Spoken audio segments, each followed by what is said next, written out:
people would say things like wickedness never was happiness and talk about sinning and things like that. And I just remember thinking like, they already know everything that it's taken me years to learn to get to this miserable place.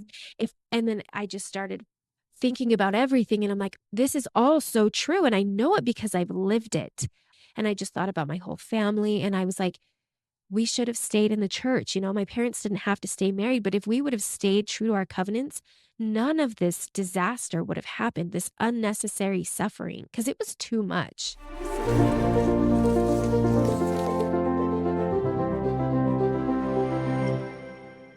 Okay, welcome to today's episode of Be Faithful. It's going to be a little different. We have a special guest, Tikla, who is actually going to be interviewing me so that I can introduce myself to the audience and people can kind of get to know me, understand where I'm coming from and why I'm doing this. So I want Tikla, though, to introduce herself so that you guys also know who's talking. This is such an honor. Thank you for having me, Lauren. The tables will be turned and I get to do some interviewing, and this is exciting. I am Tikla Fife. You may have seen me around tagging along with my husband. He wrote the Light and Truth letter. And so we've been telling our story a few different places. And then I also contribute to Word Radio here and there, especially with some of the women. And so that's been a fun, exciting opportunity where I've been able to share my testimony a little bit. And I met Lauren at the Comeback podcast event, and I've just been so taken with her ever since. And so this will be fun. I am familiar with her story, but not all the details, and nobody's heard some of the things that we'll be sharing today. And so it'll be fun, especially with how long your channel's now been going, to finally have your audience hear a little bit more about you and the woman behind all of this. Your passion and your testimony are clear, but I think many people probably have no idea the journey that you took to get here. And so I'm really excited to get into it. Thank you.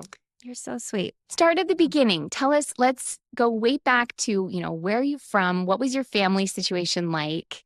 Who made Lauren who she is from the very beginning? And we'll Okay. start there. I was born in the Covenant in Salt Lake City, Utah. My parents, they both grew up in the church. I was raised in the church, and we weren't like your model family. Like I just remember none of us kids wanting to go to church. Like it was always like kicking and screaming out the door. And I don't know why. I have some theories of like, why things went down the way they did, but I don't know if I want to go down all those little rabbit holes. Yeah, so I was baptized when I was 8. All of my siblings were. I have a brother and a sister. But when I was 12, my parents got divorced. And that was when we all left the church. We all quit going. And I didn't really have a testimony as a young child. It was like just childlike faith. Like if I would pray if I lost something to find it or. And so I thought God was there, but I didn't know God was there. It was like I was taught this thing. And so then when my parents got divorced and you're raised in the church and you're taught that families are forever, and then your family gets divorced, you're like, okay, well, and then everybody also quit going to church. We quit praying together, we quit everything. It was never taught that there wasn't a God, but it wasn't lived anymore. And so to me, it was like, oh, like none of this was real. And so that kind of like threw me through a loop. I was really depressed, but I didn't know it. And I don't think people knew it. I gravitated to my friends and I spent a lot of time at my friends' houses because my family life was so unstable. And so I don't think people really realized what I was going through, nor did I really realize it.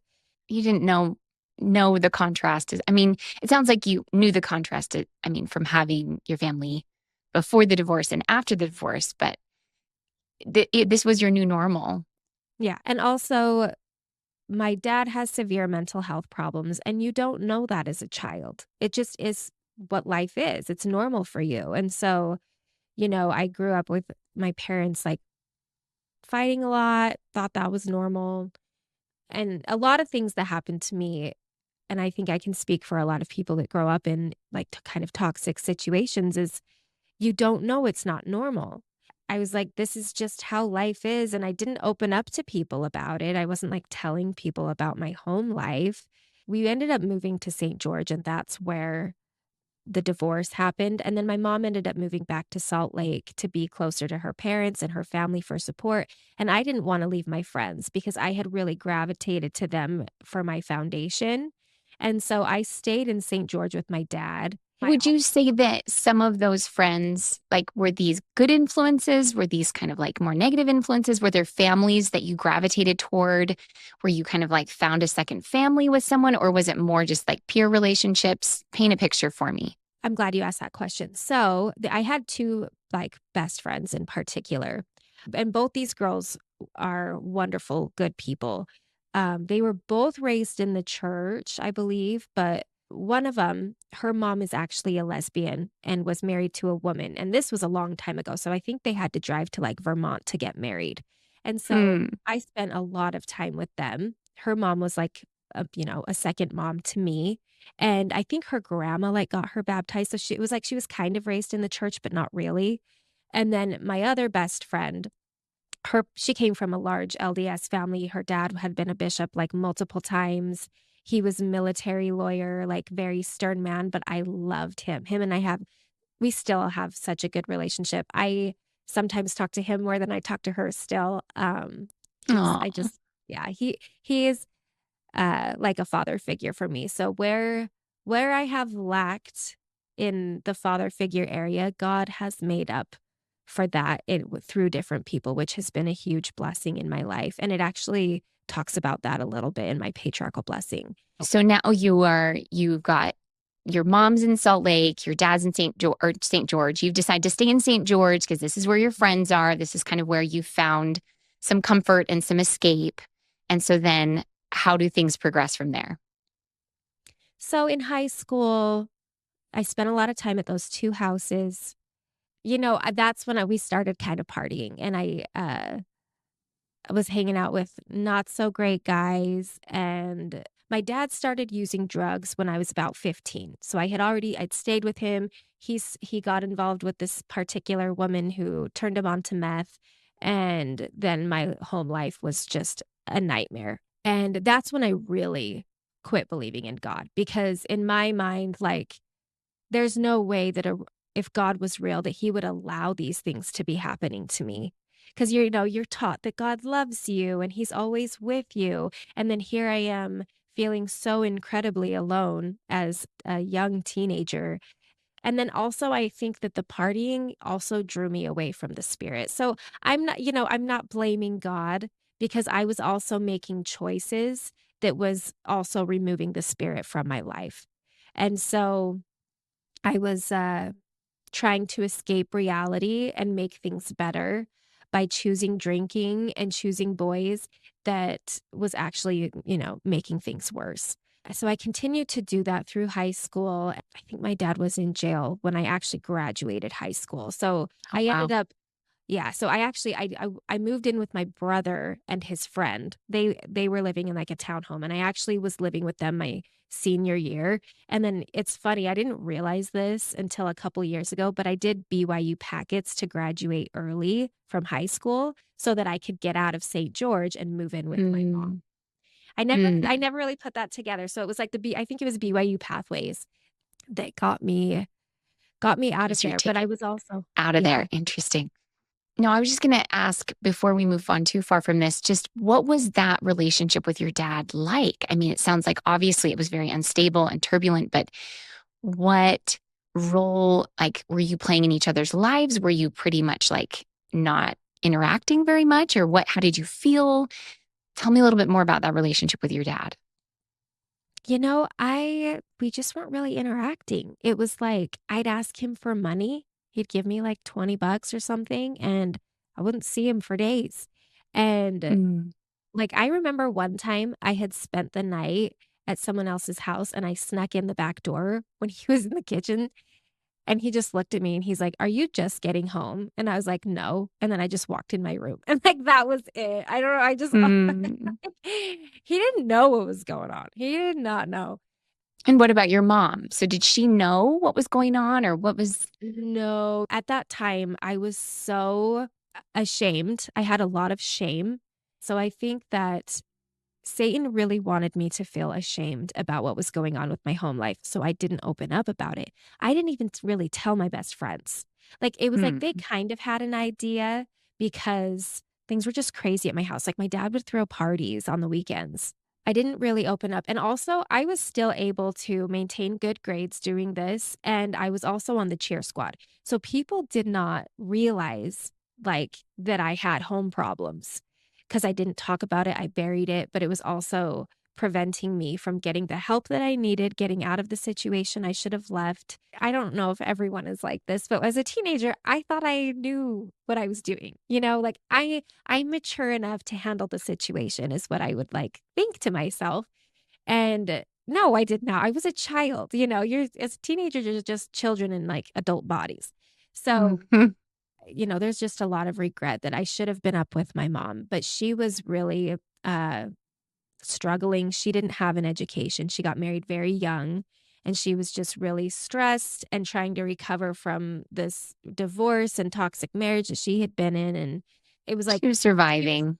yeah, and she was brokenhearted that I didn't wanna be up there with her. But she also just, I think, left me alone. Like, she wanted to be in my life, but she didn't wanna push it kind of thing, and so I didn't open up to her about what my dad was doing and that he was using drugs, but he ended up getting arrested a couple times in high school. Actually, I think he, like, disappeared for, like, a week, and that's when I moved in with my brother. Sometimes in the story, we're blind to the outside factors that influenced the situation for us. And so, lest we're too hard on ourselves, I mean, I think it's important to know this context you were in. You were looking for relief from pain and it was dulling your spirit. And so, I think even in the moment, it sounds like you knew that this wasn't a good feeling. You were trying to escape it. You just didn't know the solution. And so you were trying everything you could. So you got out of that situation. You graduated. You were now on your own. And now, where did the story take you from there? After high school, let's think, I graduated early, moved up to Salt Lake with my mom.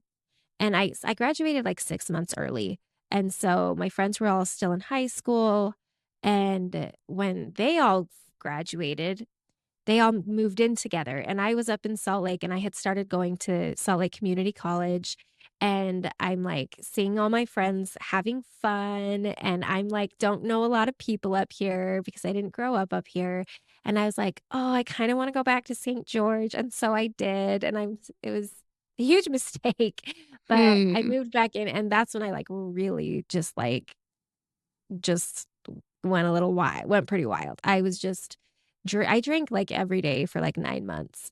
I just wanted to numb my life. I was just so devastated about my dad. He really started going downhill.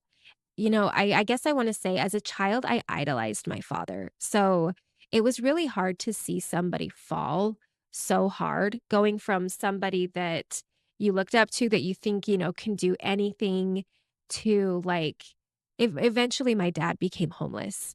Hmm.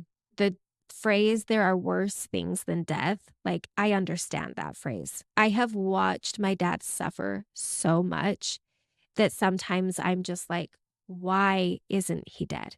Why hasn't he died yet? I always feel like he has had so many chances to die. It is unreal that he's still alive because there are people who've died for lesser things. My father has been a large source of my pain, but also my most spiritual experiences come from the pain that I've experienced because of my father. So it has brought me to Christ. As much as I like hate the situation that I'm in, I also am so grateful that it's given me such a strong testimony. When I think my mom was finally just like, "You have a real drinking problem. Like, you need to address this." And so I came up to Salt Lake to get out of that environment. And I continued to drink, but I think at least I started going back to school again. And so I just maintained this, like, going to school part-time, working, and, partying on the weekends, and that was my life for years. I did that. I was still always trying to put like some kind of salve on all my wounds, right? So I'm always getting into relationships with really emotionally unavailable men because that was my relationship with my dad, right? And so I'm always in these dead end relationships. And eventually, like, I just get to the point where I actually did get in some trouble from drinking, and Hmm. it scared the crap out of me. I had a good job at the time, and I was really scared that I was going to lose that job because of this. I had thought about quitting drinking because I was getting tired of that life of the emptiness and like the dead end relationships. I had kind of thought like I should quit drinking, but then it was like, but I don't know anybody that doesn't drink. And so I would just go back to it. I wouldn't ever say that it was like this like physical desire to like, I need to get drunk. I don't think I ever experienced that. It was more just like this social crutch that I needed because I was so miserable. I didn't have any other way to like find any sort of escape or happiness in my life. Like I was really, really in a dark place. So I end up getting this boyfriend and at the time was like, "Hey, I'm going to marry him. Like I don't even care. I'm so done with dating. I'm so done with this life." And then when we broke up, I was just so devastated and so brokenhearted and because I didn't have God and I put everything in him and honestly like he even wasn't that great. No offense to him, but he wasn't and I am so grateful I didn't marry him, but it was like that's how desperate I was.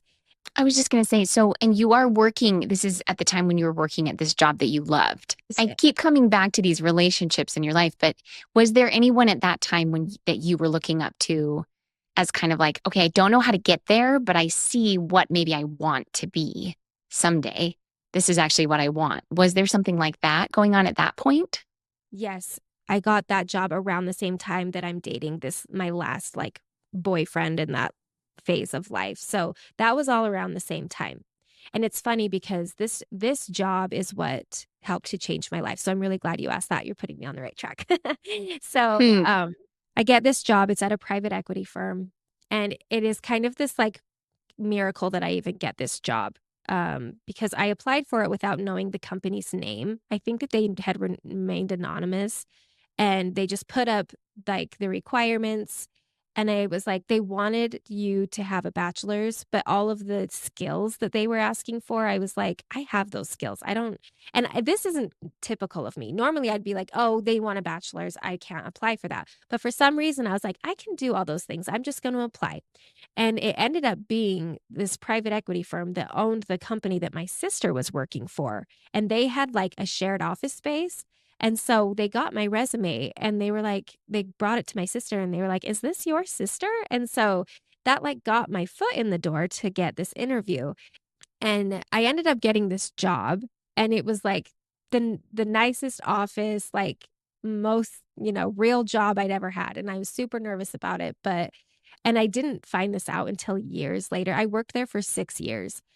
I didn't know that I was actually up against the owner's daughter for that job, and I got the job instead of What? I know. I know. Well, that's a And I had miracle. no idea. I had no and she would come in sometimes and I'd be always be like, "Oh, hey," having no idea. And like I doubt she really had feelings about it, but I'm glad I didn't know, honestly. So yeah, these men, it was 3 partners at this private equity firm, and they were all very like strong LDS members.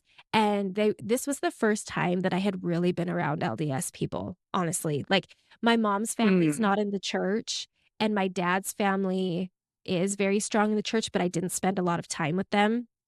And so I was just around them every day and I was starting to really watch them. And I was like, people have so much respect for them. They have these really just even keel demeanors. They don't have all this drama in their lives. They're so stable and they're kind and they're humble. I was just so impressed with them and I was just watching them. And at this point I still wasn't open about my dad to my friends. Like I had really just a lot of shame about this. And I do not remember what prompted me to do it, but there was one partner that him and I like interacted the most. He would ask me to do the most things. And so I can't remember why I did this, but one day I think we were really slow at work and I just like unloaded on him and I told him like everything, which is so bizarre to think about. And I think he was just like, what? And then it became like this. I wish I could remember better, but I think he was just like shocked. And because he also knows my sister, right?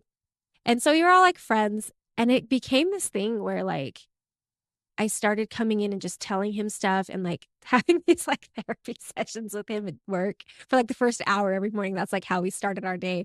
And this is when I realized like how not normal my upbringing was. Obviously, I knew my dad being on drugs wasn't normal, which is why I was so ashamed. But other parts of it, like just how it's like I knew it was bad, but like I didn't really realize like how bad this really was. And I do want to say, like, my very childhood years were stable. I grew up doing normal things. And so I think because of those really stable years is what gave me the footing to be able to recover from like my teenage years. Because I think if I would have started in that really toxic place, things could be very different for me today. I think that was a huge Mm. blessing to have the teachings of the church as a foundation as a child, because it really helped me to recover from the trauma of my youth. Well, I think that's a very positive perspective because I think sometimes I hear stories like this and I think, the contrast of what we teach at church and then a family not living up to that standard can be so devastating for kids that sometimes I wonder, like, is there any hope when we fail like that? But hearing that you felt that your foundation, everything your parents tried their best to do, really did still serve you, even though the contrast was probably really painful. It wasn't nothing, the efforts that they had given Right. from the beginning. So that's neat. No, I'm I'm glad glad you that you said shared that. You're at this great job. You're talking to your employer and working through some of these things, seeing things more clearly. And then where did things go from there? Because at this point, you still don't believe in God. You don't like, are you exploring religion yet? I mean, what's going on in your head at this point? Okay, so as I'm opening up to my boss, I was dating this guy and like was still super unhappy. And then when we broke up, that was like the ticket that I needed. This broken heart. It wasn't just him, right? It was a buildup. It was a buildup of being honestly just completely desperate for love and being so I was afraid for my family because my dad was like spiraling really bad and he was really abusive to my brother. And there was just some really toxic, extreme toxic things going on there.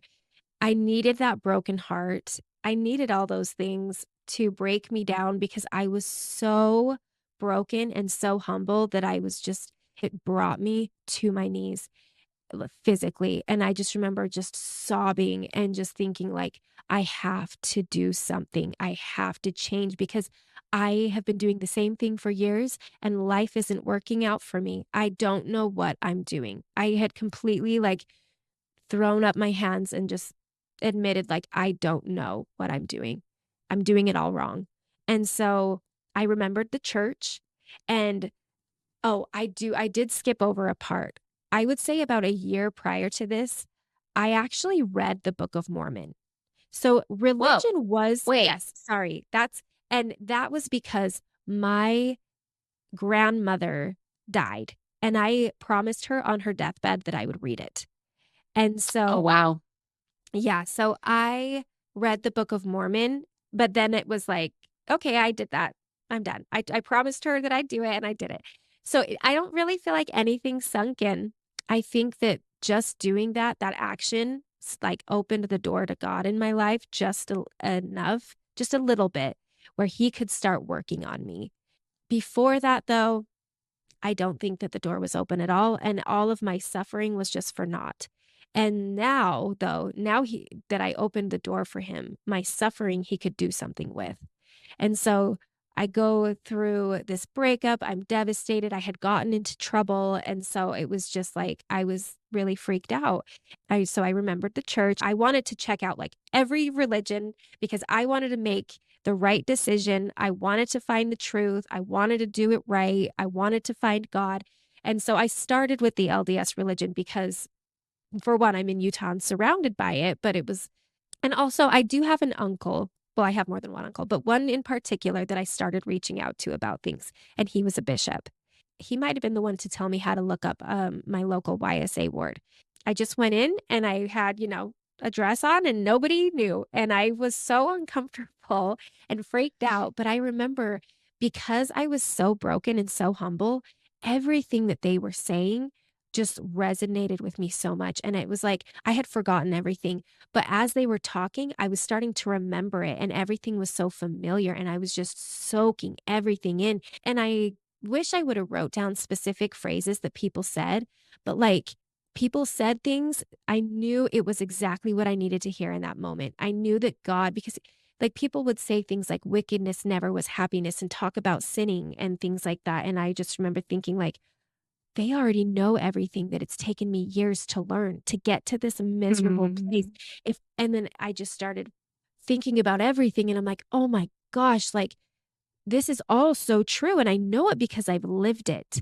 I have made this mistake. Now I'm in this dark place and if I would have been following these commandments and these covenants that I made, I wouldn't be where I am today." It was like I just knew and I just thought about my whole family and I was like, we should have stayed in the church. You know, my parents didn't have to stay married, but if we would have stayed true to our covenants, none of this disaster would have happened, this unnecessary suffering, because it was too much. Some of the things we went through was just think people should never go through those things. I So at this remember point, how many years had it been since you had set foot in a church? Like, what was uh before that, what was the 12, last time you'd gone to church? 12 years. 12? I left at the Wow. age of 13 and I came back at the age of 25. Tell me more. I mean, you already told this, but I need to get into this. So going back that first time back to church, how did you do it? Like what motivated you? Like what were you feeling? What were you worried about? What expectations did you have? How were those met or not met? You know, I remember this feeling this for a while, not just the first day, but I felt like everybody could see my sins. I felt like I walked in and people could just look at me and they knew all the horrible things that I'd done. I remember feeling like that for a long time. But Mm. I think at the beginning, though, I mean, I was so brokenhearted. It was hard to get out of bed. And I had never been at that level in my life. But I remember, I don't know if you've ever experienced something like this. I have experienced one other time, since this, but where you wake up and you're like, "Oh, I wish that was a dream." Like, no, this is reality, like and I after that breakup, that's how I was. I woke up with a broken heart every day, and so I was, like, kind of insecure, but also I think I was full of so much hope when I went to church for the Mm. first time that I wasn't super worried about that yet, actually. I don't think I was as worried about what people were gonna think, other than I was just so desperate and that I just didn't care. I remembered that I went, and then I think the next week, I somebody was like, "Oh, the bishop wants to meet with you." And I was like, "Oh, no." Yeah, I was so freaked out. So I go in his office, and I think it was during Sunday school, and I sit down, Yeah. and I'm just, like, terrified, and he's like, "So, I'd like to extend you a calling." I just stared at him, and I was like, "I don't think I can have a calling." And I just, like, did it again. I just like laid it all out for him. I was like, you know, I haven't come to church for this many years and I've done all these things. But I think eventually he's like, well, I'm going to have you start meeting with the missionaries. And maybe it wasn't a fast and testimony meeting, but people kept saying, they kept talking about the moment that they knew it was true when they got their confirmation, you know, that they read the Book of Mormon and then they prayed. And I just kept hearing it over and over again, and I was like, "I want one of these moments, like, I've got to know it's true." Then, like, the next Sunday, someone in Sunday school said literally, when I think back at this, it's like everything was just tailored for me at this time in my life. It was like God was orchestrating these conversations. When you reflect on things like this and you start to see, like, how much God's hand was in your life at this time, it's like God loves you know? Like, it's just it becomes more obvious as you, like, reflect on these types of things, especially if you're having a hard time, it can be so helpful.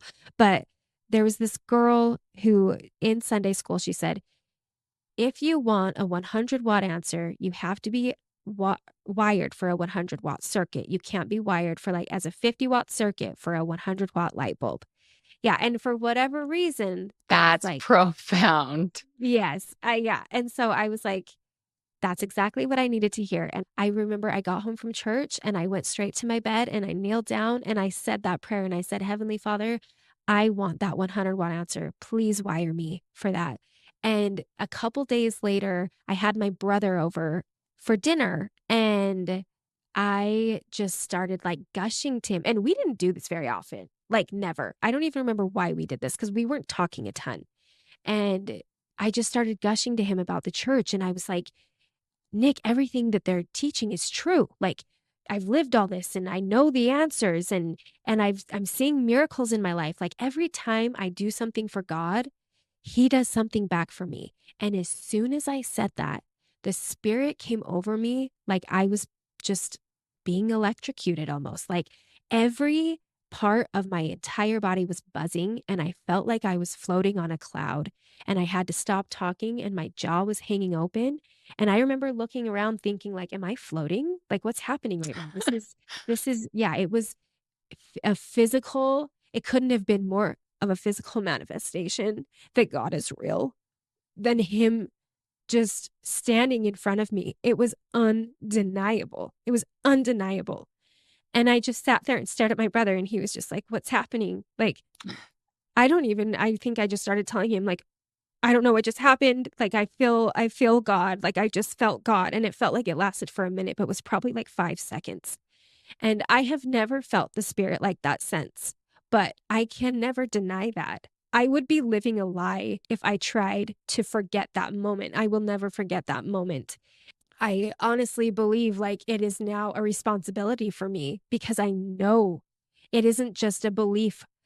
I don't have a knowledge of every little thing about the gospel, but I know there is a God and I can never deny him.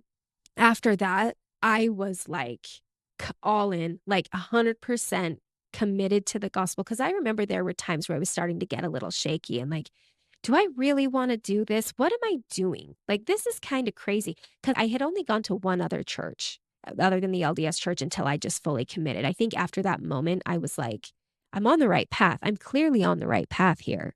God is showing up in my life in so many ways. If this isn't the place God wanted me to be, this wouldn't be happening. But it was like then this girl came to church that I knew in high school. And I was like so far away from St. George. So there's a new friend for me. So like she recognizes me, I recognize her. She has no idea what I've been through. She probably thought I was LDS the whole time because like we didn't really interact in high school. We just recognized each other. So then we start hanging out and she gets me to start going to the temple once a week once I got my limited use temple recommend. So I started going once a week and doing baptisms and I was just like on fire. I was really just obsessed. I read the New Testament, I read the Book of Mormon, the Doctrine and Covenants all in a year, along with church books. I was obsessed. I wanted to drop out of school and just do church stuff. I was just like, school doesn't matter anymore. This is all that matters. Like, if there's a God, this is all that matters. Nothing else matters. So I want to ask, I think that a lot of times those of us who have stayed in the church the whole time or what have you hear these incredible stories and we think, oh, maybe I should have done that. Like maybe there's more power in a comeback story than a stayed the whole time story. So what would you say to somebody who feels that way or has those thoughts? What would be your perspective there? I love that question. And I think about that sometimes. There are some things, there are consequences that cannot be changed, even by God. You know, when you leave the church and you stop keeping your covenants and make mistakes, you know, some mistakes can be remedied, but some can't. I've just loved hearing the ways that we learn by our own experience, because I think that is ultimately why we're here on earth, is to learn by our own experience. And some things we can learn from others' experience, and other things we do learn from our own experience. And I think some of us are wired more to need them to be our own experiences. And sometimes our circumstances just lead us there, and it maybe wasn't what we needed, but it's what we were offered, and we have something to learn from it. But ultimately, those experiences are what bring us to God. Your darkest moments are what brought you the most light. And so I think that's fascinating. I do have a thought though, and you don't need to leave to go through a hard experience. People still have health problems where they need miracles that can put them in a desperate situation. You don't have to leave to access the atonement. God is we're always going through hard things. And if you're somebody who feels like you haven't really had to go through hard things, sometimes some people just have really strong faith and they just kind of know. And you don't have to have the contrast to know. And so I don't think you have to have a comeback story to really know what has made the difference for me are spiritual experiences. And you don't have to leave the church and come back to have a spiritual experience. If I could have spiritual experiences another way, I would be just as converted and committed to God. And that's partly why I am doing this podcast, because I have so much experience in so many areas of the contrast of doing something and not doing something, of keeping your covenants. And there are so many things that I have a testimony of in the gospel because of the life that I've lived. And so that's why I want to do this podcast and share the things that I've learned, because I know they're real. I know the law of chastity is so real. I know that prayer is real. I know that God is real. I know that the temple is real. Like, I know because I've lived without them to an extreme. And so there are people probably, I think that, oh, there's a quote about like lukewarm, being lukewarm is like a bad place to be, because it's like you need the gospel, but you don't. Life is good. You don't really need it. Anyways, did that kind of answer your question? Did that? Oh, that's amazing. And I think what I'm hearing you say is not everyone has a comeback story, but everyone has a hard things story. Everyone has a hard things story. And that can be our teaching ground, regardless of whether it was from, leaving the teachings of the church versus just going through a hard thing. We will be taught about the atonement of Jesus Christ one way or another. And you said it beautifully. So thank you. So you're in this time of your life where you're on fire, you're devouring every church thing you can. You're just the ultimate spiritual energy ball, right? Mhm. And so then how has that led you to the next things in your life? You found your husband. Do you want to get into that a little bit and your Yes. family that you So, created together? yes. So I'll just rewind a little bit and then I'll just keep going to that spot. This year of my life, of my coming back, was so incredibly unique, and I didn't understand it at that time how special it was. I look back and I'm reading my journal and I forget how hard it was. I forget like how depressed I still was, because when I look back and remember it, I'm like, that year was the best. That year was amazing, because I think God was so close to me and with me like 100% of the time. I remember telling one of my bishops what I was experiencing, and he was like, that's not normal. Like, that's not how God intends us to live. And I was like, huh, well, I hope this doesn't end. Like, because it was like I just had this direct stream of revelation all the time. But I think part of it was because I was thinking about it all the time. I was reading about it all the time. I was deep thoughts all the time, just processing all these books I was reading and the scriptures, and because the Spirit was so close to me, I think it was really helping me to just remember what I was reading and manifesting the truth of it to me. Like, it really was incredible. Most of my testimony and things that I know and learned were from that year. And that was 13 years ago. So I just remember this one moment when I was like walking in my door. This was still in that first house in that first ward. And I was thinking about something that maybe was said at church. And I remember unlocking my door. And in that very moment, the Spirit just revealed to me personally that God has seen everything in my life. And I remember I hit my knees and I was like, oh no, he's seen everything. Like, but for the rest of my life, I know he's always watching me. I know he knows every thought. It hurt and it sucked to feel that in that moment, but it has carried me through the rest of my life of always trying to be better. I am not perfect. I still have so many things I need to work on, and I have come a really long way, but I have a long way to go. But like, I always know, like, he knows what I'm doing, he knows what I'm thinking all the time. And so there were just all these moments like that all the time that just molded me. That year just molded me so much. And it was because I was so humble and so broken and so open to the Spirit and wanting Him to change me. Yes. So I'm going along. I ended up getting endowed in that first year. I can't remember how many months I'd been back, but I got endowed really fast. And I was, going to church and telling the guys about this, and they were all just like, my one boss that I talked to a lot, like it started getting like him like excited about the gospel. And he was even like, I need to reread my patriarchal blessing. Like because it was like Oh, they were witnessing this miracle. Like they saw me change from like into a new creature in Christ. And it was remarkable. And it bonded me with them. Like I have a bond with these men that I don't have with other people because it was like they were like my missionaries, like, and it's really cool because when I graduated college, I finally graduated in accounting. And that was a miracle that I got into the accounting program because I had like trashed my GPA when I was like, doing my party days. But I got into the accounting program at the U. And when I finished, I went off to do accounting at an accounting firm. And that was 10 years ago this year. And funny story, one of them just got called on a mission to be a mission president. And he does the accounting for their firm.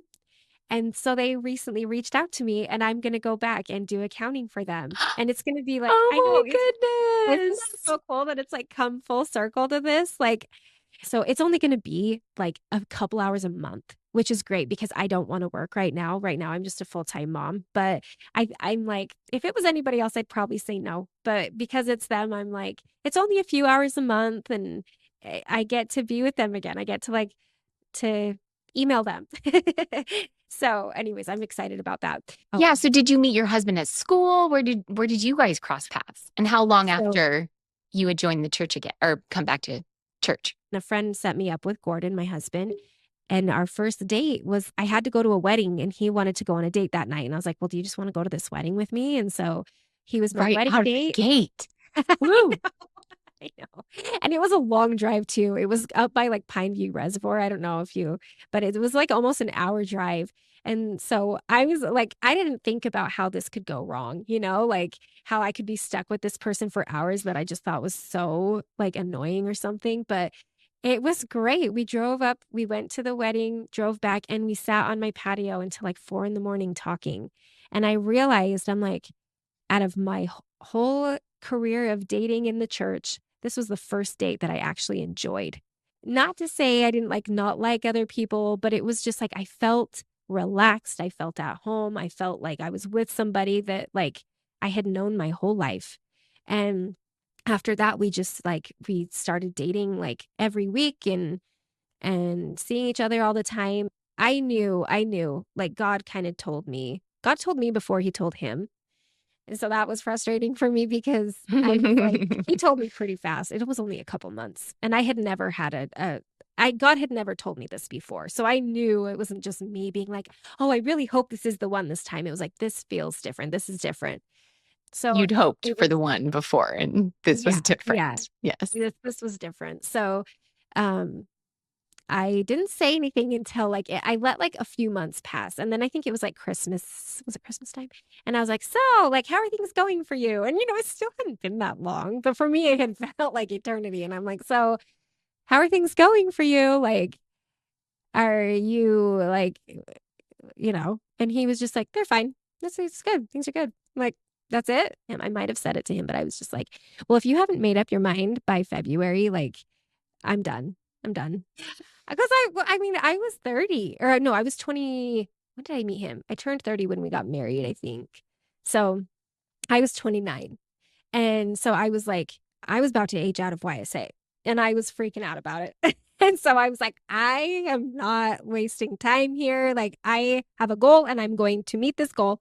And it's so funny. I just can't believe you. And after the fact, I realized I was like, when you really love someone, you don't give them ultimatums. Like that was not cool. But he ended up coming around, sooner than my deadline. And so, Gratefully. Yay, Corden. yeah. And he's so great. He's so great. He's just a gem. He's my better half. Everyone loves Gordon. He really is. He's just a great person. And he's a wonderful dad. So we end up getting married after a year of dating. And then we are like, all right, let's try and have a baby. And we got pregnant the first time we tried because I was like on a menstrual tracker. And so I was like so excited and I could feel it in the very beginning. My body just felt different.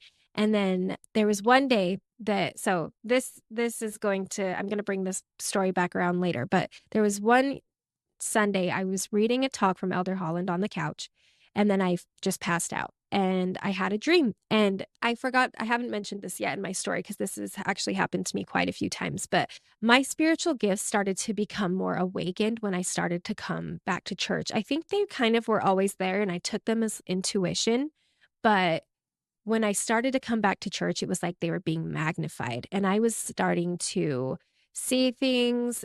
Sorry, not see things as like I'm hallucinating, but just understanding things, seeing things in people that I didn't see before, just kind of having this discernment that I didn't really have before. And I've had dreams. I've only had like, I don't know, 7 maybe less in my entire life where it's like a vision of something that is going to happen to me. And I had a dream after I read this talk from Elder Holland. And another pattern that I've noticed with these dreams is oftentimes they come when I have really done a good scripture study or committed to like listening to talks a lot. Like it's when I'm really close to the spirit. I think that it allows this like spiritual gift to be magnified. When you're wired for a 100-watt Mm. experience. Yeah, yeah, good point. Hmm. So So, you had one of these. You read a talk from Elder Holland, you mhm. fell asleep, you had a dream.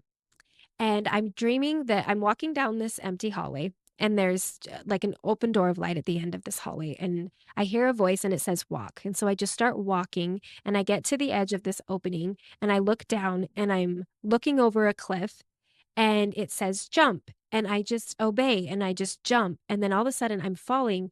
But these dreams are different than regular dreams. They are very vivid. They are real. It's like I'm really there. So all of a sudden I'm really falling. And I was like, holy crap, what am I doing? And I just get terrified. And as soon as the terror enters my body, I feel the spirit come in and I am full of the spirit of God and I start to fly. And I'm just having like this best time just flying and flying. And I'm flying over the coast. I'm flying over this big city. I'm flying over the ocean. And I feel like so empowered and I feel like I can do anything. It was truly amazing. And then I look up and there's these white things that are falling from the sky. And I was like, oh no, they're going to hit me. I didn't know what it was. I didn't know if they were birds, but none of them actually hit me. And they all just fall down to the ground. And I wake up. And I just kind of sat there and I was like, that was a significant dream, but I had no idea what it meant. And then the next day was my first ultrasound. And we found out that we were having twins. And I was like, what? Like, I was terrified. Gordon was like on cloud 9. He was ecstatic. And I was just like, this is a joke. This isn't real. Like, I'm not having twins. I didn't have a lot of experience with babies. I'm a really short person. Like, I I just was I was so freaked out, but I remembered that dream and I was like, "Oh, this is what God was talking about. He was telling me I'm going to be fine." And so time goes on. I was super sick during my pregnancy, but as soon as I got halfway through my second trimester, I started enjoying my pregnancy and I wasn't so sick and then I was like, well, I want to go on a baby moon. Like, so stupid. Like, it was everybody was doing baby moons. And so I had to have a baby moon. And I'm so annoyed about it. So, but it's fine. It was all meant to be. So we were supposed to go to Lake Tahoe. And that year, Tahoe had these like raging fires. And so we had to cancel that. Hmm. It was like getting close to kind of like the cutoff of me being able to leave town just from being like a high risk pregnancy. And I was like, let's just go to Los Angeles. I've got family there. We can stay with them. Let's just go play at the beach and then we'll come home. It was like Labor Day weekend. So we head down and I was there for 2 days and I went into labor. And I'm only 27 weeks pregnant at this time.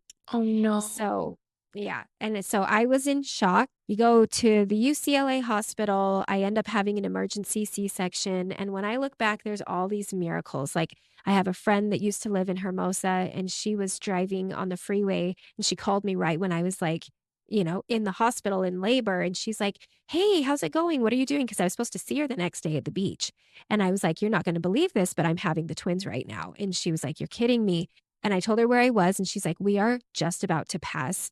Do you need a blessing?" And I was like, "I haven't had one yet." And her husband, so they let her husband come up, and him and my husband, Gordon, were able to literally like give me a blessing as they were like pushing me into the surgical room. It was like the very, very last minute. And that blessing just like comforted me so much. And anyway, so we have the girls. I'm here in the NICU. I'm in total shock. I just don't even understand what's going on. I'm just kind of going through the motions and not um grasping what's going on around me. But so we were in the NICU, and then somebody in the NICU was a member of the church, one of our nurses, and she started telling people about us, and people just started coming to us, like emailing us gift cards to Target. We got so many Target gift cards. One woman, she came with a trunk full of clothes for us. People were just bombarding us with love and like charity, and it was incredible. We felt so supported by the members there, and it was amazing. And I felt the prayers. I just felt carried through this experience somehow. I don't know how I held it together, but I somehow did, because I didn't have family. And I didn't want to stay with my family out there, my cousin, because she had young kids and we're going to the NICU every day and we were trying to work. So I ended up staying at the Ronald McDonald House for part of the time. And the Ronald McDonald House in Utah is really nice and like fairly new. And the one in LA is not. And it is in this like Oh rough part no. of town. Oh yeah, I know. I was like, "Oh, I'm so excited. We'll just stay at the Ronald McDonald House. It'll be great." And we get there and it's like in the middle of renovation. It's like this like roach motel, just like not and I it was awful. And I was like, No. have I got us into? I mean, I was grateful we had somewhere to stay, but it was like so there was a moment there though. It was the first night that I had been discharged from the hospital because I slept there for a couple days after the C-section, and I go back to this Ronald McDonald House, and I'm sitting in this like crummy motel, and I was miles away from my babies, and I was like it was one of the most difficult times of my entire life. Like I was just so low, and I was just like, how did I get here? Like, what did I do to deserve this? Like, why is God punishing me? I was just so confused and just sobbing. And all of a sudden, I remembered that dream, the dream I had on the couch of me flying. And I realized Mm. I was flying over Los Angeles. And I was imagining the scenery. And I don't know if you know, like the Santa Monica Beach where that cliff is right there. Like that cliff is the cliff that I jumped down. All of this came to mind, like the images, and it was like my entire body knew Wow. this dream was about this. This was your NICU experience. And I was just like, and it was undeniable. And I was like, okay, I'm going to be okay. My girls are going to be okay. I can do this. Like God is with me. And so, yeah, that was another miracle in my life and a dream that had manifested for me. So, this part I have not opened up about. Um, Hmm. while we were in the NICU, so we'd been in there for 2 months, my girls weren't growing on charts, and they're like, we need to do genetic testing. And I was just like, no. And so they did it, and I swear it took forever to get those results back, but we did. We found out that they were missing part of a chromosome. And that was like the most devastating thing I think I've ever been through out of my entire life. And I remember being in shock. We were both just in shock. And the geneticist was just talking to us. And I just remember like, it all just was like, my whole life was just like whirling around me. But he was like such a great geneticist, and he was so hopeful. And he was like, they're missing such a small section, but it is a critical section. So it is going to affect them, but we can't tell you how much. And then he got out this packet and he read all these like potential symptoms. And it was like, they could be blind, they could be deaf, they may never walk, they may never talk, and you may never get baby kisses. You may like, but he's like, just, it could just be this, like, and all these other smaller things. And so here I am thinking like, oh my gosh, do they even know the sound of my voice? Like, do they even know what I look like? And it was so devastating. And I remember getting back to, and then, sorry, I skipped over part. At this point, I talked to my boss and I was like telling him, I was trying to get in to stay at the apartments next to the Los Angeles temple because they were empty because this is like COVID time. And I was like, oh my gosh, they're fully furnished. They're super close to the hospital. Because at this point, we're making like a 45-minute drive every day to get to the hospital there and back. And I was like, I am not bringing my babies back to the Ronald McDonald House. Like, we're in a sterile environment. I'm not bringing them back to this like crap motel. Anyways, I tried to get into the apartments at the temple, and the temple president rejected us. And I was so mad. And I just remember being like, no room at the end. Like, if Jesus was here, he would let me stay in those freaking apartments. But that was whatever. Um, You needed so a stable. yeah, so my work actually ended up, they were like, we're just going to get you an Airbnb. And I was able to be closer to my babies. And I was working during this time, like working. I don't know how I was even focusing. But anyway, so fast forward, I remember getting back to the Airbnb after this like diagnosis. And I just hit my knees and I was just like, what the fuck? Like, that's what came out of my mouth. I was pissed. I was just like, I felt so betrayed. I felt like my Abrahamic trial was my high school years. I thought that was enough. I knew that I wasn't going to have like this like smooth sailing for the rest of my life. Everybody has trials. You go through, phases of life that are difficult and things like that, but like, this was something I never ever expected. Plus, they're identical. These girls are identical twins. They both have the same deletion. Like, I have two disabled children now, and I've never even been a mom before. And I was so overwhelmed and I was so angry and I felt so betrayed and I just couldn't believe it. I just couldn't believe it. And that was another time in my life. The next morning I woke up and I was like, oh, this is real. Like, I just was hoping like I'd wake up and it would have been a nightmare. But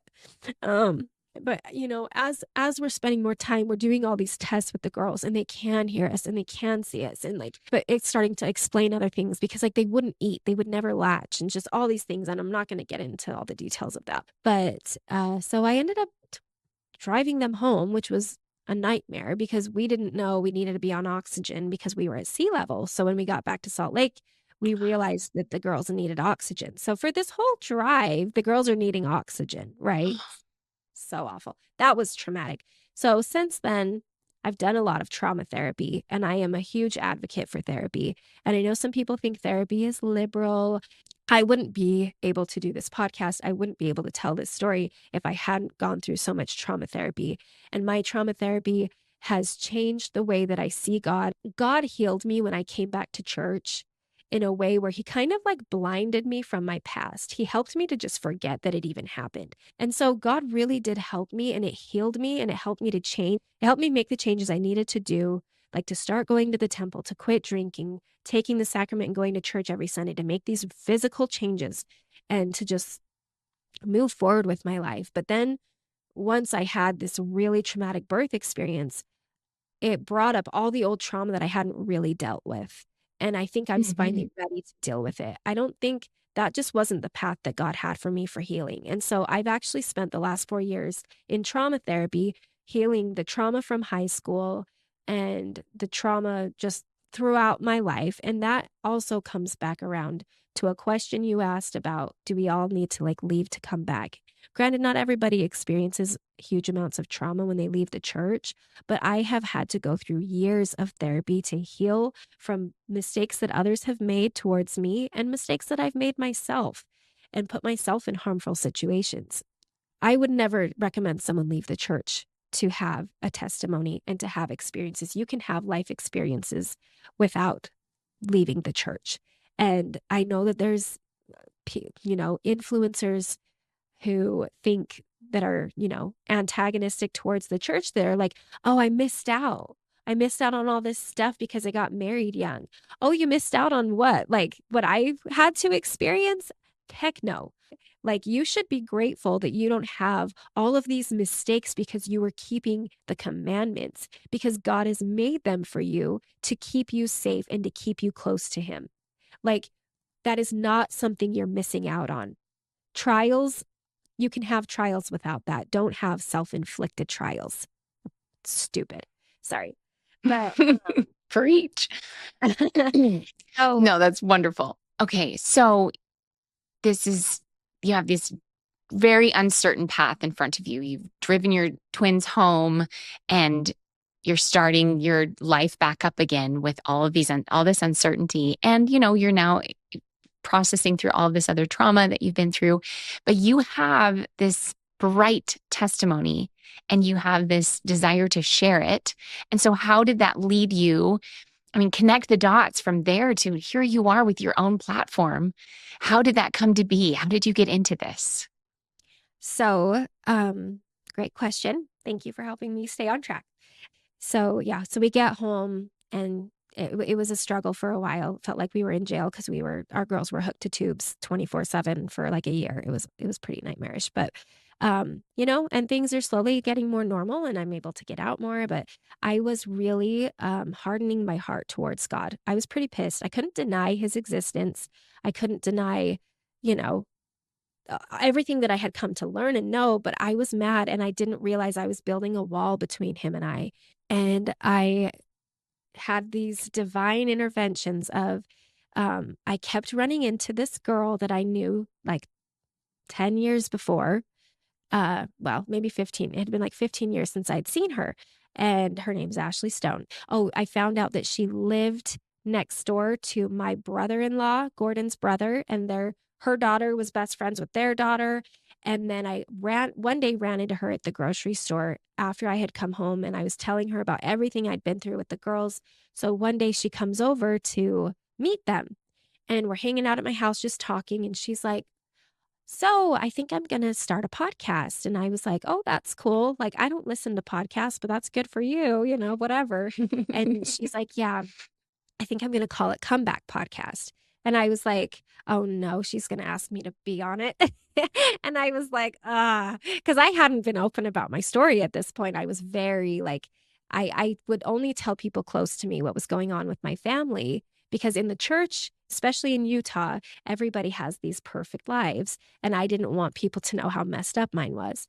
Yeah. And so I had really like kept everything hidden from people for, a long time.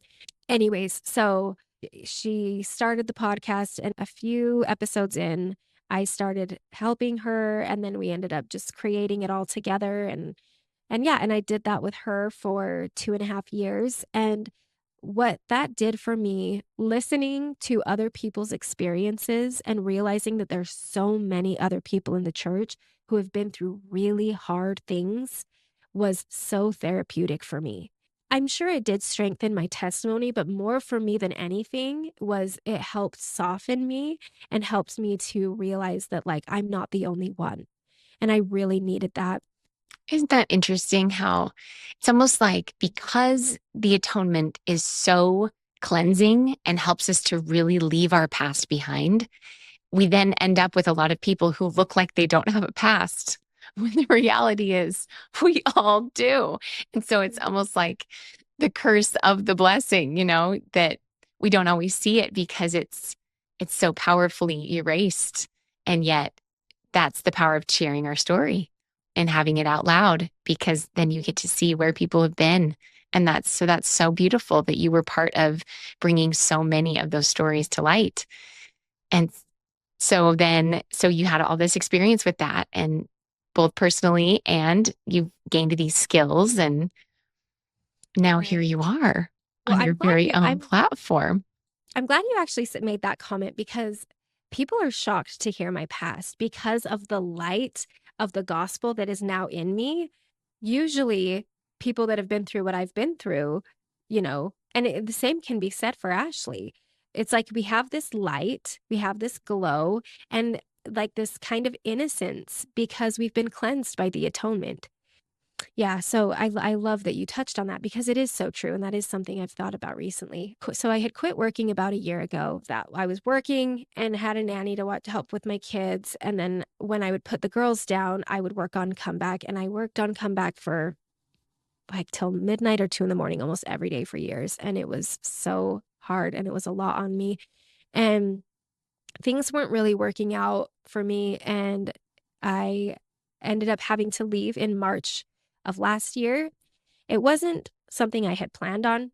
And I was really upset and hurt. And I just felt really gutted. And I remember, making the decision to leave and just thinking, like, gosh, Heavenly Father, what am I going to do? Like, I have all this knowledge now about podcasting and YouTube, and I don't have a job. And like, I thought I was going to be doing this and growing this. And in my mind, he just said, just keep going. And I was like, and I had had the idea for Be Faithful a while before. Well, let There me was just one, interject and say, yeah. when we saw the name of your channel, my husband and I remember so clearly my husband's like, that is such a Lauren name for a channel. Be faithful. Like there's almost like this demand in it. Like, listen, everyone, like this is the way. Be faithful. It's just right to the point, and it's so beautiful and so you. And so, was there a journey to get to that name, like to come, or just come to you? You just knew that was what it was going to be called? So a one of my mentors from my old company that I'm now working at again, like I'm friends with him and his wife, and like we talk, periodically. And he was helping me through some stuff. He had sent me his favorite scripture. It is D&C 81:5. So he sends me this scripture. And I didn't look it up when he sent it to me because I got sidetracked and whatever. A couple days go by, and I was like one morning thinking like, gosh, what should I name the podcast? And then I hear a voice in my head, which I don't really hear voices in my head very often. And it was like, go read that scripture that Jason sent you. And so I went and read it, and it says, wherefore be faithful, stand in the office which I have appointed unto you, succor the weak, lift up the hands which hang down, and strengthen the feeble knees. And as soon as I looked back and I saw the words be faithful, I was like, that's it. That's the name, Be Faithful. And at first I actually kind of felt weird about it. I was like, I don't know how I feel about that. But then the more I thought about it, I was like, that's genius. And I did not come up with that myself in any way. I wish I could take credit, but that was all God. So yeah, so one morning as I'm, I'm having a hard week. I'm feeling really just upset about things, and I'm praying, and I was like, Heavenly Father, I really don't want to start a podcast. I don't want to start over. I have put so much of myself into comeback. Like, I don't want to do this again. I don't want to start over. I can't be the host of a podcast. Like, I'm not pretty enough. I'm not funny enough. I didn't serve a mission. I'm not smart enough. I'm not enough in all the things. Like, and I was like, but if you really want me to do this, I will do it. But you have got to tell me in a way that I can't deny. And I don't usually like demand things from God, but I did in that moment. And that was like at 9 a.m. And then at 3 that afternoon, I was getting my hair cut. And so I get a text from this unknown number, and it says, hello, Sister Rose. This is the sister missionaries in your stake, Sister Yasso and T. We want to let you know that we are thinking of you and that we prayed for you by name today. However your week is going, we hope you always feel God's love for you. This week, we would like to encourage you to think of ways to share the gospel in any way you feel prompted to this week. We know that as you pray for these opportunities, your Heavenly Father will bless you with chances to share the light of Christ. You will be able to help bring more joy into your life and the lives of those around you. And I have never met these women in my life. I still have never met them. I don't know who they are. And I even text them back, and I was like, how did you get my name? Like, did somebody tell you I was having a hard time? Like, and they're like, no, we just felt prompted to. And I just sat in my salon chair and I just cried. And I was like, well, there's my answer. I can't deny that. When they sit there and they send you a text to share the gospel in the ways that I felt prompted to, like, I was like cornered. I was completely cornered in that moment. I'm like, I have to do this. There's no going back. And so it So was here like, you are. yeah. It's been really neat to watch the diversity of guests that you've had on this channel and the wide range of things that you've been able to cover in such a short amount of time. The caliber of people who want to be on this show, I think it's just amazing. But I want to know, what's your audience? What's your target? Like, what are you setting out to accomplish? Is it pretty open-ended, or do you have kind of like this mission related to it? If you could tell us more about that, I think that would be neat.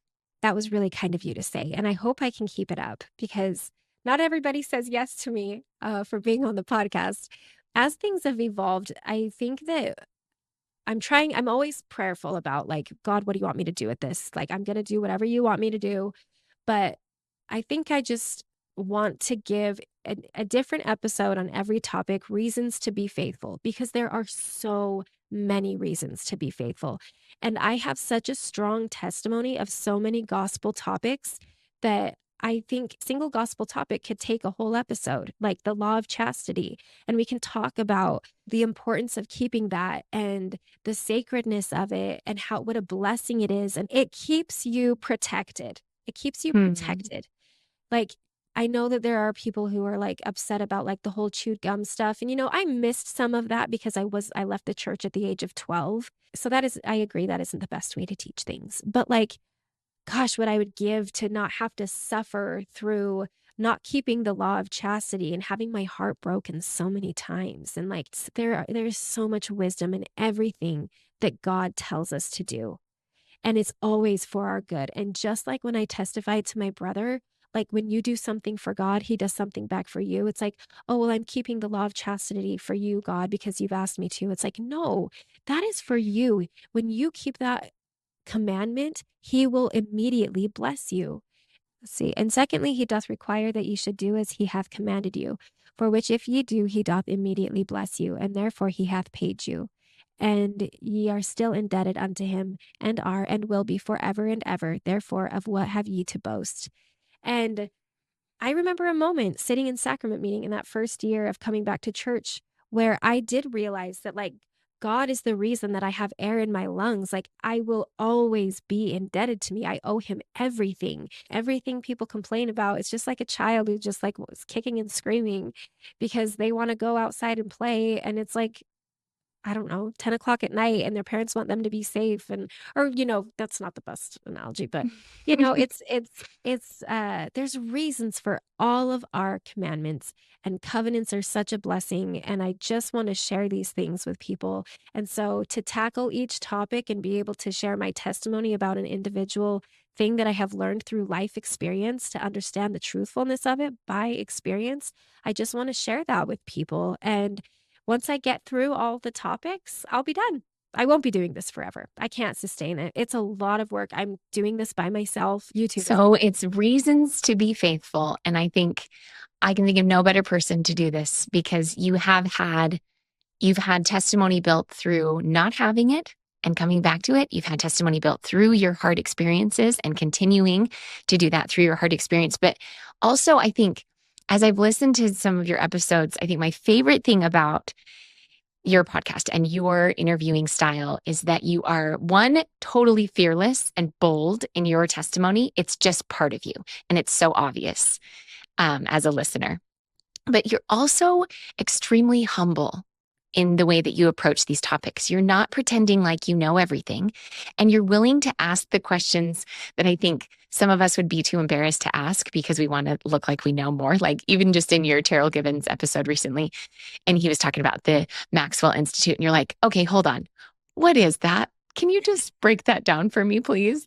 And I think it'd be easy just like, oh, yeah, we all know what that is. But it's so nice as a listener to have a humble interviewer who's willing to ask the questions that I want answered between your life experience and your personality and your testimony. I'm just so excited that you're doing this. And I think you're the perfect person to do it. And I know it's so much work, but I hope you keep it up because it's been a blessing to me already. And I'm sure to so many more. Oh, Tikla, you're so nice. I need to have a pep talk with you before every episode. Mm. Because I feel very unqualified. And like, I remember just on my first one, I was like, had such imposter syndrome. And I was like, who do I think I am to release an episode with Sharon Eubank? Like, I am a nobody. This is insane. And I remember my husband kept telling me, like, you're crazy. And I was like, I know I'm crazy, but God told me to do it. And you can't deny that. Like, I have physical proof over a text message that this came from God. So anyways, I appreciate your kind words, and I appreciate you interviewing me. You did such a good job, and I'm sorry I rambled so much, and I hope that Oh, I loved it. I love your story. It just felt like I was hanging out and getting to chat with you about your experiences. Is there anything that you want to share here at the end? Maybe your testimony, maybe you've sprinkled that throughout. Is there anything you want your listeners to know about who you are and what the gospel means to you? I'll just end with my testimony that like I've had so many witnesses, that the church holds the truthfulness of the gospel of Jesus Christ. And I have received a strong witness that Christ lives, and I've received many witnesses that he knows us individually and he knows what we're dealing with in the moment that we're dealing with it. It's been a journey for me to feel God's love. When you experience trauma, you shut down parts of yourself so that you don't have to feel. And that includes feeling God. And so healing through Christ, I bring God into every one of my therapy sessions, and he's there with me, and I utilize the atonement as much as I can. The healing and reflecting on my life as I've healed has helped me to realize that God does love me. I have felt very like punished by him through my life, but as I've been healing, I feel more of him, I appreciate him more, and I have a more healthy eternal perspective that helps me to overcome big challenges in my life, because they haven't stopped, and I haven't shared everything because I don't want listeners to be completely overwhelmed with all that I deal with, because there is more that I don't share, and I couldn't live without having God in my life. I could not do this. I need him every day. I do not have the luxury to not believe in God. And you talked about, you had a name for it, I swear, but I feel like part of the reason that people are like, especially my age, are leaving the church, that have been raised in the church, are because they've been protected by the gospel. And I then think I called it raised in the church privilege, is that what you call it? something like that, raised in the church privilege. It's like Yeah. they don't And know. you don't, Yeah. you don't need God. You haven't, and I'm not trying to discount, like, I know people have hard things, but when you go through something so hard that makes you hit your knees, like, people need that. And sometimes having the privilege of being protected by the gospel and having generations before you make choices so that you can have the blessed life that you have today is hurting some people's testimonies because they don't have to reach out to God. I've always felt, as I've come back to church, that I've had so many miracles that are so undeniable that I've always felt like a burning to share them, and I never knew how. And so I am grateful that I was asked to help with Comeback, because I would never do this if I wasn't. And I know that God has always wanted me to share, because I've had so many experiences that it's just undeniable that the gospel is the answer. So I just want to leave that with my listeners. Amen. Be faithful. There's so many reasons to be faithful. Thank you for sharing your story, Lauren. This is very inspiring, and what you're doing is inspiring. There's so much that goes on behind the scenes to make something like this happen, and you make it look easy, but I know it's not. So thank you for persisting in being faithful and in encouraging all of us to do the same. Thank you so much for being here. If you enjoyed this content, please like, subscribe, and share. The Be Faithful podcast is not endorsed or sponsored by the Church of Jesus Christ of Latter-day Saints. This is my personal attempt to share the light of Jesus Christ and to testify that he lives. So please stay tuned for more inspiring conversations. And until next time, keep the faith.